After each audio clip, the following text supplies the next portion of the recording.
Welcome back to Heroes Next Door. Today is a Station Cribs episode. This is a special one because this is an EMS service. This is Wakefield EMS service in Lancaster County, PA. Let's take a look what they have.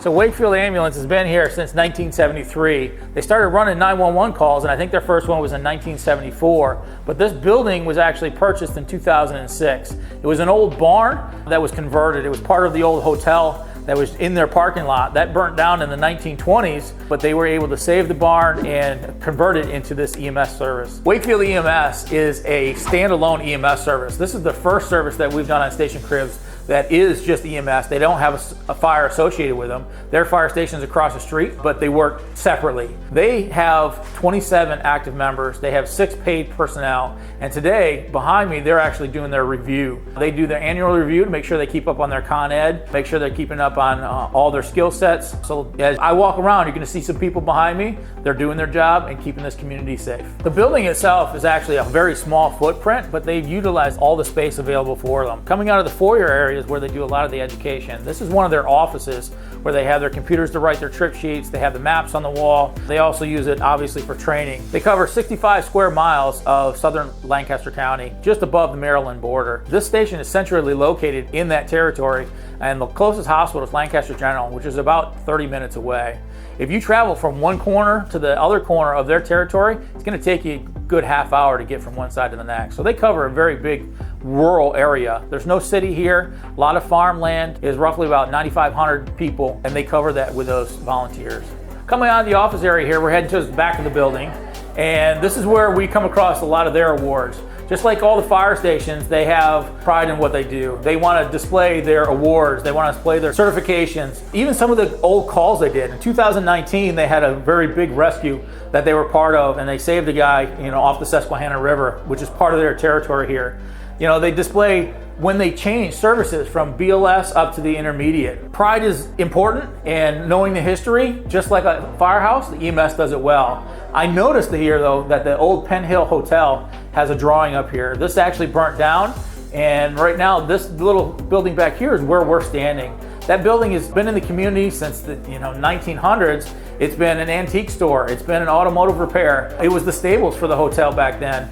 And now it is the EMS service. It's centrally located in their coverage area, and having a building that's part of the community is very cool. People in this area know this building. When they say go to the old Penn Hill barn, they know exactly where this is. Making our way into the final room of this main level, this is their boardroom. This is where they get a lot of the business part of it done. I just want to take a minute here to actually explain to the world that, in America, there's a lot of EMS services out there that are volunteer based, and this is one of them. They're very small as far as footprint. They run 2 ambulances. They're looking for volunteers. So if you're in this area or you're thinking about volunteering, come help them out. You don't just have to be a paramedic, EMT, or intermediate to volunteer. They're looking for board members. They're looking for plumbers and electricians because they own this building. So when they do a renovation or they need to get something done to keep it updated, they need those skilled providers to come help out, because finance is really challenging at the time. So once again, if you're in this area and you have the opportunity to help out, please give them a call, check them out on their website, come down, visit them, see what it's all about. Coming out of the boardroom, I want to remind you, hit that subscribe button, hit that notification so you get a lot more of these videos. Right next to me are the 2 bathrooms on the main level. We're going to start heading upstairs, so let's go take a look up there. Coming out of the foyer area, we head right into their new addition. This is actually their engine bay. We'll come back to this in a little bit and show you their trucks. But let's head upstairs and see what's going on. Coming out of the engine bay, we're heading upstairs. This is the old apartment that was here on top of the barn. This was the 1970 style apartment that had the old red shag carpeting, had the wood panels, but Wakefield took it over and was able to renovate it to give us what we see today. I'm going to take a look down the hall here and see what they have. Up here on the second floor, they have a weight room available for their EMS providers. They have an elliptical machine, they have a bench press, they have the bicycle. So health is very important to them, just like a fire department. They want to make sure that their staff is ready to go, reducing the chance of injuries. To my left here is their bunk room. They have 2 bunk rooms. They have one behind me, one right here to my left. They set this up to be where they can put their gear. They're spending the overnights here, whether it's a weekend or a weekday. They want to make sure that you're comfortable. You have the ability to rest, so it's very important to have these, and Wakefield does that. What I enjoy about this building is the history, and right in front of me is the view of their foyer. You see some of the old wood beams from the barn. You get a view outside and right out into the field. I haven't seen a building like this before. Very cool to see, and it makes you feel at home. Now I'm doing a 180 from this hallway. If you notice, these door jambs are very, very low. You got to remember, this was not built by a Toll Brothers or some big construction company. This was an old barn that was converted into an EMS service.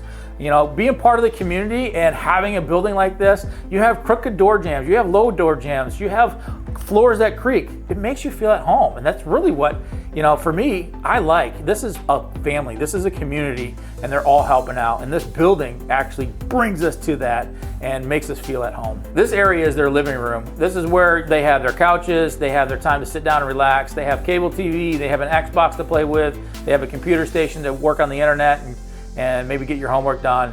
It makes me feel like I want to be here. It makes me feel like I would fit right in, you know, sitting down, watching some TV, hanging out with the guys, but taking those EMS calls in between is what Wakefield does well. Coming out of the living room area, we're heading into the dining room and the kitchen area. This is where, in the dining room, they do a lot of their studying. Many of their providers want to continue on.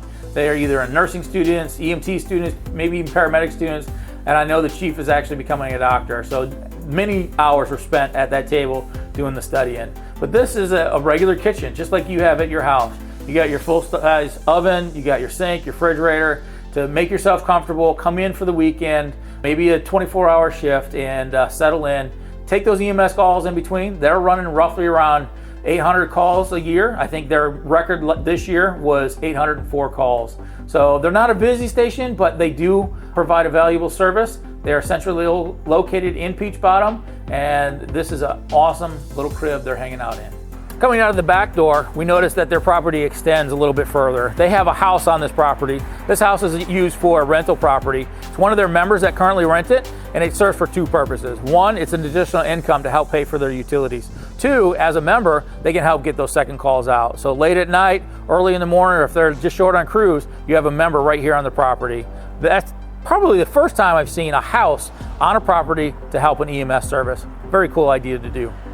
Coming back into the engine bay, we notice they have two ambulances here. They also have a squad, but right behind me is another door. This has their IT and their security housed in there, so that's nice and secure. They have one of their volunteers that maintains that. So coming downstairs, we're gonna walk onto their brand new floor. They got this done most recently, and it looks great. In this engine bay, they house two ambulances. They have a 2017 F450 type, and they have a 2018 E450 type. These are both remount chassis, so they're brand new trucks with the boxes that have been reused.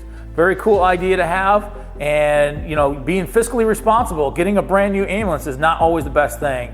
So if you have a good box and it's functional, it works well, this is a good way to do that. Use a new truck with an old box. Making our way to the back of the engine bay that stores the ambulances, they set up a storage area for all their medical supplies.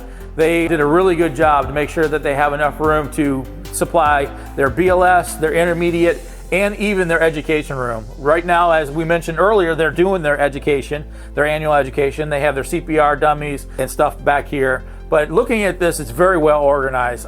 Even as someone that's never worked here before, I could come in, probably work a shift, and know where all their supplies are. I can get to the hot packs, I can get to the bandages, I can get to the IV supplies. Very cool, excellent job. This is the way to do it. Coming back outside, I just want to say thank you for watching. Do us a favor, hit that subscribe button, hit that notification. Thank you to Wakefield EMS for inviting us out and taking a look at their house. This is a very special one. It's out in the rural area. It's not like we've seen anything like this before. They are some very special people, very nice people. If you're in the area and you want to participate, drop them an email, stop by. They can always use your help.